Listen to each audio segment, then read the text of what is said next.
If your heart feels heavy and your soul is running on empty, this episode is for you. We're talking about how grief doesn't have to drown you and how God can use creativity to heal you in the ways you never imagined.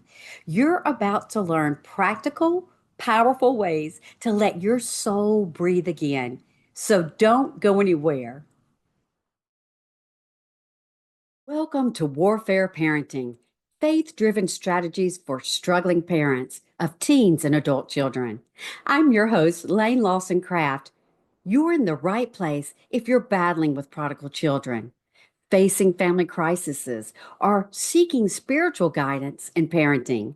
Today, we'll equip you with powerful biblical strategies to reclaim your child's destiny and restore hope in your family. Let's step into this faith filled journey of hope and healing together.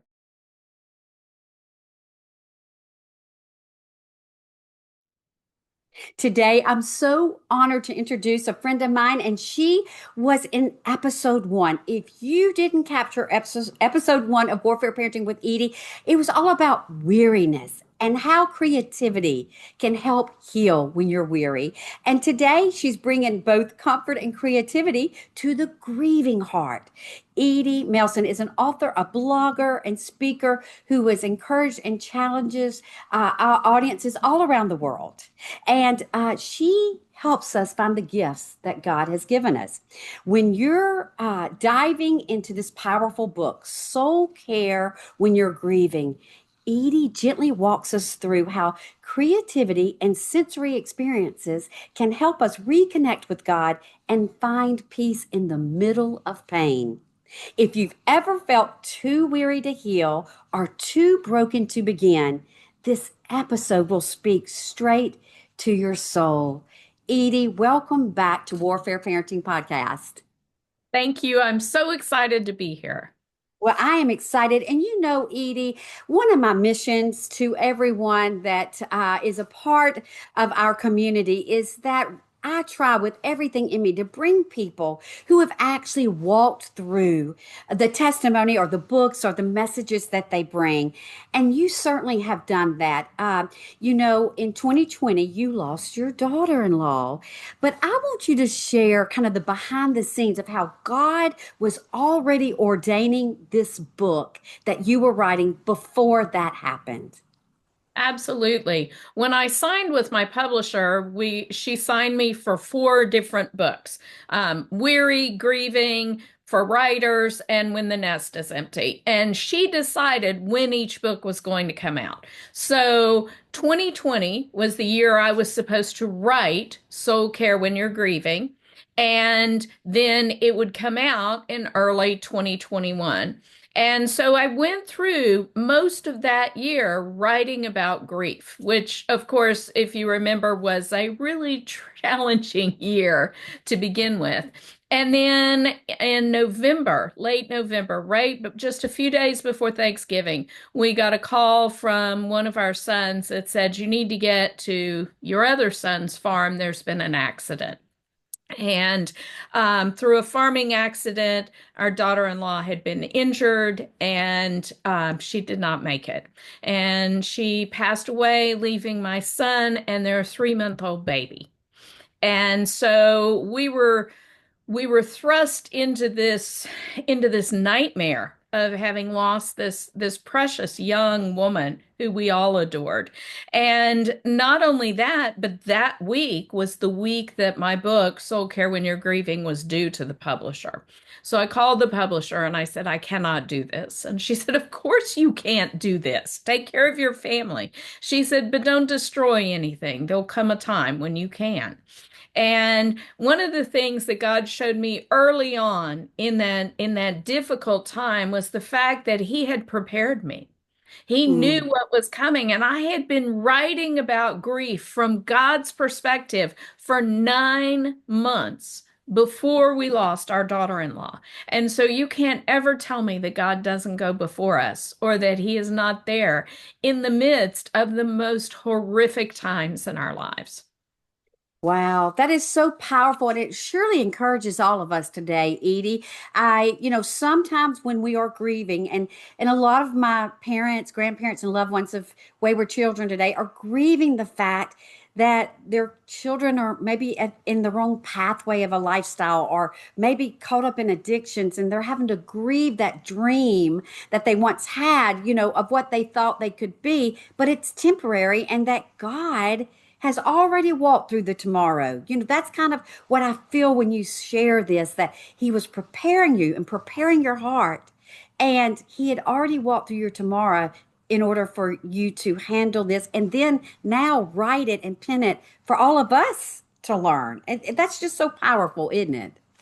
It really is. I cannot thank him enough for being there in the middle of that season and for being good enough, being big enough and good enough to handle all the emotions that I threw at him. Because I have to tell you, I was not happy when it happened. You I know? can imagine. Yes. Well, you know what I think is so unique about all your soul cares, but specifically this one, you don't necessarily, it seems almost counterintuitive actually, to put creative with grieving, And I want to ask you, how have you used creativity to forge a connection with God in these difficult times?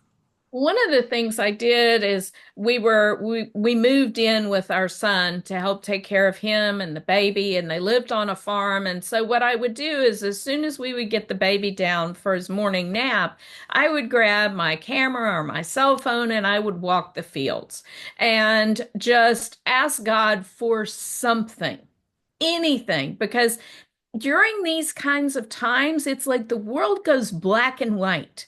It's like the beginning of the Wizard of Oz. There is no color. And so I would ask him for glimpses that this might change at some point. And some of my most precious photographs have come out of that. I stumbled on a dandelion that was fully fluffed, but everything was frozen. And it showed me that, sometimes our dreams are frozen before we can let go of them and watch them fly again. And so it really helped me because I would see those things and then I would come in and I would journal about them. And it just helped me process. Well, that just brings tears to my eyes. That really spoke to my heart, Edie, about the frozen times, but God showing you, um, that something beautiful is on the other side. So beautiful. How would you define creativity, Edie? Well, I think that's really important because a lot of people that I talk to say, I am not creative. You cannot make me draw something. And I have to tell you, I'm not a drawer either. My mother's an artist and she's so good, I never wanted to compete. But creativity goes way beyond drawing. It could be being a hairstylist is creative. Being a chef, liking to cook for your family is creative. Heavens, decorating a house is creative. Creativity is engaging your imagination to make the world around you a better, more beautiful place. And we all do that in numerous ways. Some of us are creative with our spoken words, not just our written ones. That's so good. And again, I shared in episode one that, a lot of my processing is vocal. I mean, it is a vocal, just vocalizing maybe that fear or whatever it is, just to bring it to the light and really just to, like you said, make it a negative. I mean, get it out of your life. If you bring it to the light, it has to flee. And that is so powerful. You shared in episode one about your creative heritage and how, you were so blessed with creative parents. Your mom was a renowned watercolorist and artist, and your dad, and so you did have a legacy of creativity. Expound on that just a little bit. Well, I think one of the things that growing up in that creative environment did for me is it made me fearless. Because I remember my mother used to tell me what we read from famous people all the time is there are no bad mistakes. There's only an opportunity to be more creative. And so it gave me the ability to try something new. And sometimes it works, sometimes it doesn't. And oftentimes the things that don't work lead into something even more beautiful.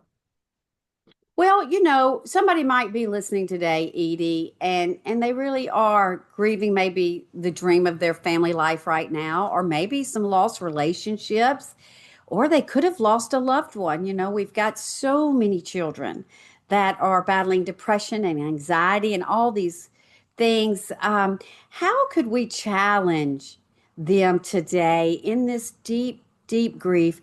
To dig deep and find something creative. How can we challenge them to do that today?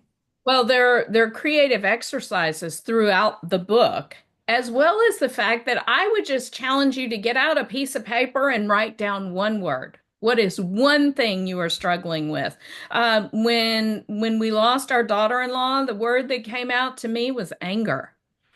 In 2001, my best friend and her 6-year-old daughter were murdered by her husband. And I had to testify in that trial. And the one word that kept coming out from that was revenge. Mm, And it was only through God that I was able to let go of that revenge and finally forgive him and realize that instead of praying against him, ending up in heaven and knowing the Lord, I began to pray for him because I knew what a miracle it would be for him to be able to be in heaven.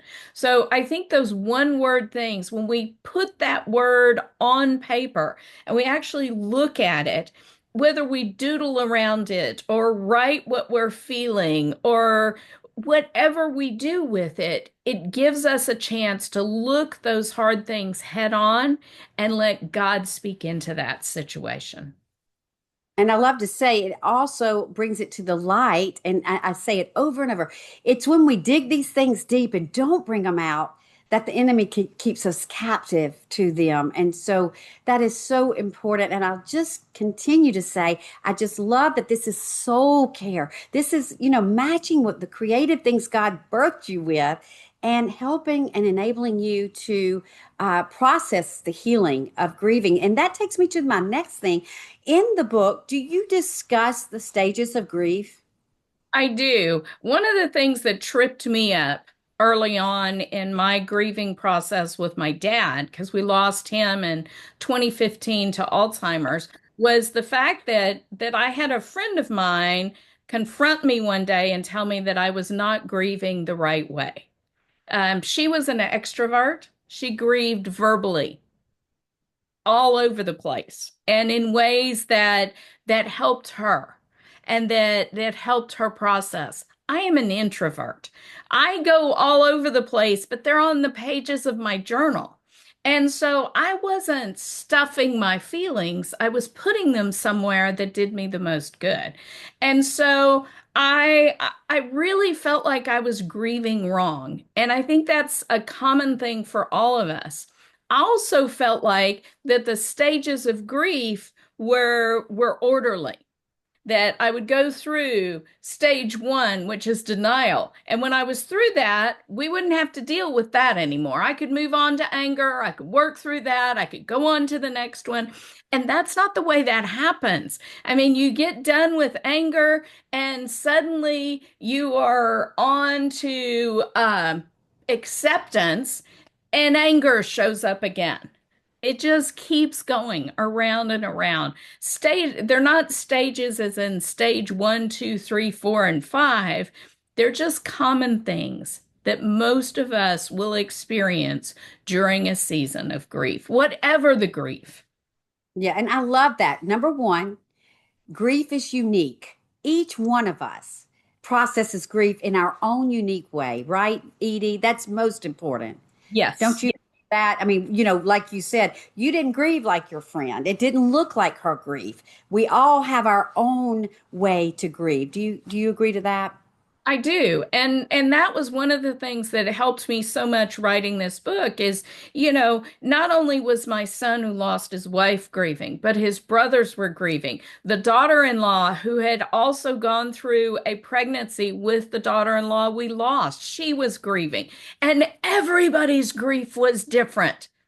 And there was such an opportunity for hurt feelings and misunderstandings if I had not known it's okay for this person to grieve this way. It's okay for this person to grieve this way. And to be able to let them know none of them were doing it wrong. Yeah, and I love the fact that you point out that grief is a process and really till we get to heaven. I mean, you're going to work through those emotions probably most likely in cycles, right, Edie? Absolutely. Absolutely. The fact of the matter is the hole that your grief has, the loss, whether it's a loss of a situation or a dream or a person or a pet, that hole is going to be there. It's not going away. But God will work with that. He will help us to work around it, to use it, and he will help it to heal to a certain extent. But we never forget what we've lost. No. And I just mentioned the other day, Edie, that sometimes we don't talk about the deceased person or the despair that's happening because it hurts too deeply, but it really is healing to remember that person and to not, to not mention them at all, really is probably not the best thing either, is it? No, it's really not. When I walk into a situation where somebody is grieving something, I want to be very careful not to assume that I know what they're feeling. Because even though I have experienced grief in many different ways, each one of my grief experiences has been different. And so I'm not going to go in and say, I know just how you're feeling, or I felt this way because this massive thing happened. I don't want to minimize their guilt or their grief or add guilt to what they're feeling. What I'm going to do is I'm going to say, I don't know what you're feeling. I know that you're sad. I am very sorry, and I am here for you. And then I'm going to shut up. And just, I think there's so much power in presence. And I I think do. that's what we need to give people during grief. That's so powerful, Edie. You know, Edie, you have done a whole series of books. If you don't mind, while we've got everybody here captured, would you mind sharing about the series that you've created? This series has 4 books. It started with Soul Care When You're Weary, which works in any season of weariness, but it came out of my own season of caregiving. I have Soul Care for Writers, which is for people who are creative. I have Soul Care When You're Grieving, which was delayed a year before it came out. And then I have Soul Care When the Nest is Empty. That was the last one. And we're looking at more titles to possibly release later on, but we haven't settled on anything yet. Well, these are so great. And you know, this all kind of circles around your journaling. I really do want to touch on that just a moment because I believe with everything in me, and I think you do too, that journaling really did help bring the writer out of you, and how important it is in processing healing. Would you just share with us what your thoughts are about journaling and how it's impacted your career? Well, journaling has always been a part of me. My mother says I've been a writer since I could crawl to a white wall with a red crayon. There aren't any pictures, so I don't know if that's true, but I suspect it is. But my journaling process isn't structured. I journal every day, but my journal might have just a few words one day. It might be 3 or 4 pages one day. What I try to do is pour out what I'm feeling to God. A lot of times my journal ends up being a prayer of praise or thanksgiving or a prayer asking, or it could be any number of things, but I process life through the written word. It helps me make sense of chaos. And then I have come to use my journals in my books. I used to write for military families, and my deployment journals, when our oldest son was deployed, became 3 different books. My caregiving journal when I was taking care of my dad. A lot of the prayers that I wrote in there are in Soul Care When You're Weary. The journal I kept during the time we lost our daughter-in-law. Those prayers, some of those prayers are in Soul Care When You're Grieving. These things just show up. Some of the insights that God showed me became devotions. Uh, Sometimes what I did to make sense of the situation became a creative exercise. Sometimes taking a walk became that. So there are a lot of creative exercises in these books that I use to connect with God during these difficult seasons.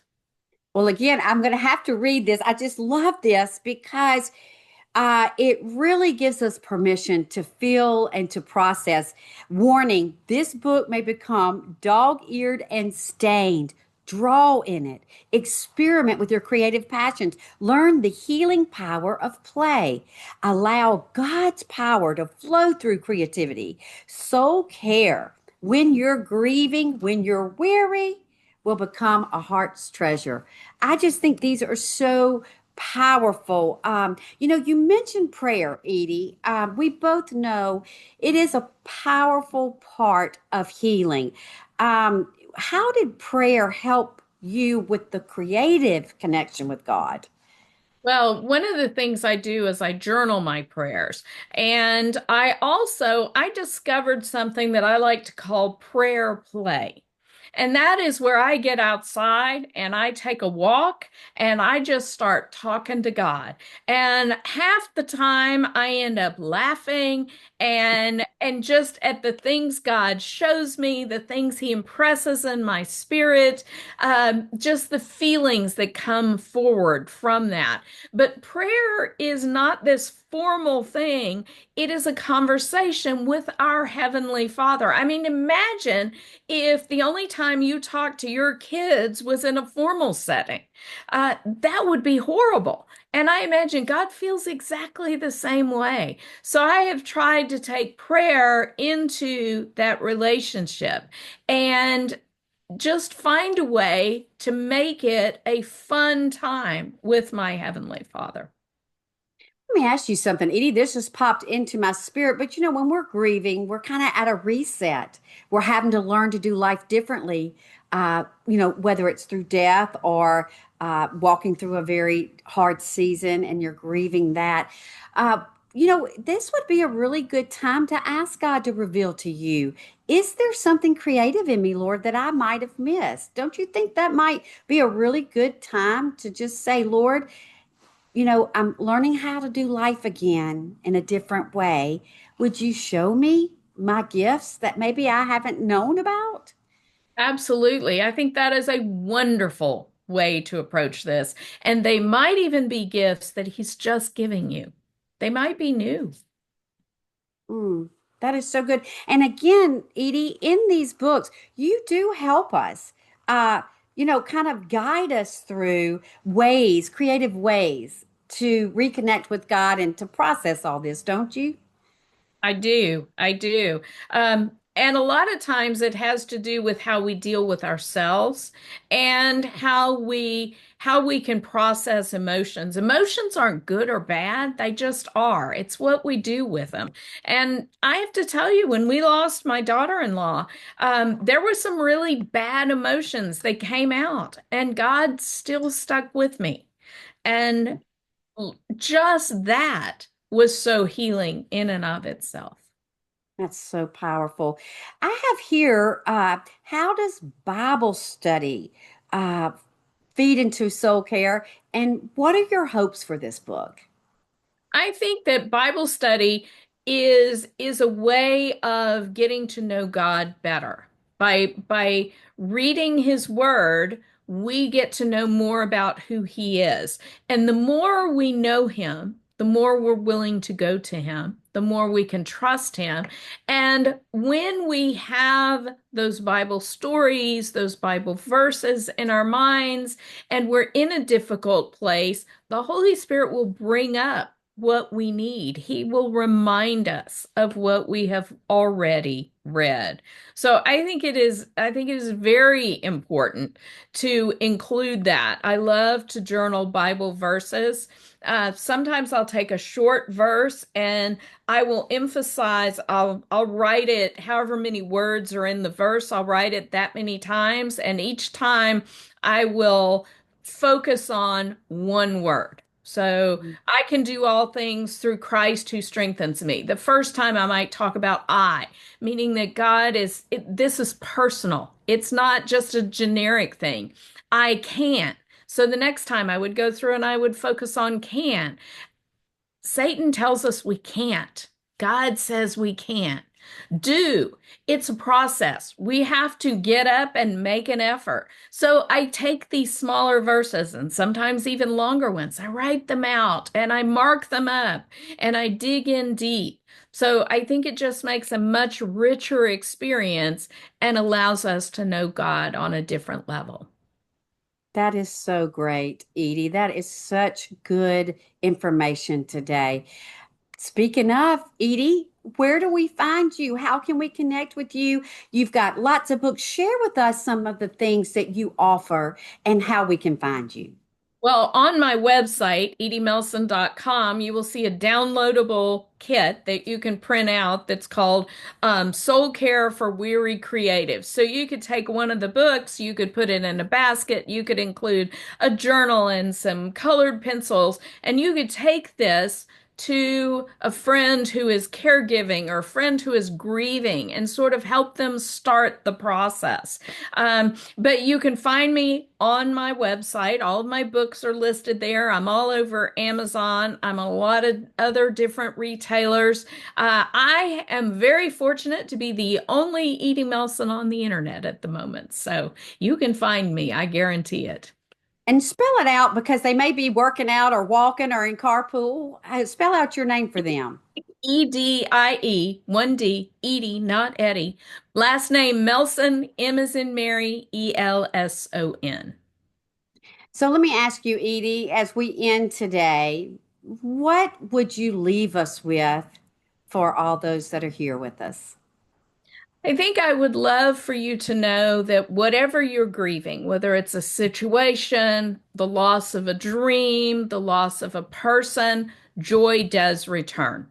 And sometimes it returns in the most unexpected ways and unexpected times. And joy is never something to feel guilty over. A lot of times we want to suppress that joy because it feels like we're somehow forgetting what we've lost. But the fact is, the person in the situation we're grieving wouldn't want us to stay in that depth of despair. And instead, I would say, joy does return. Embrace it.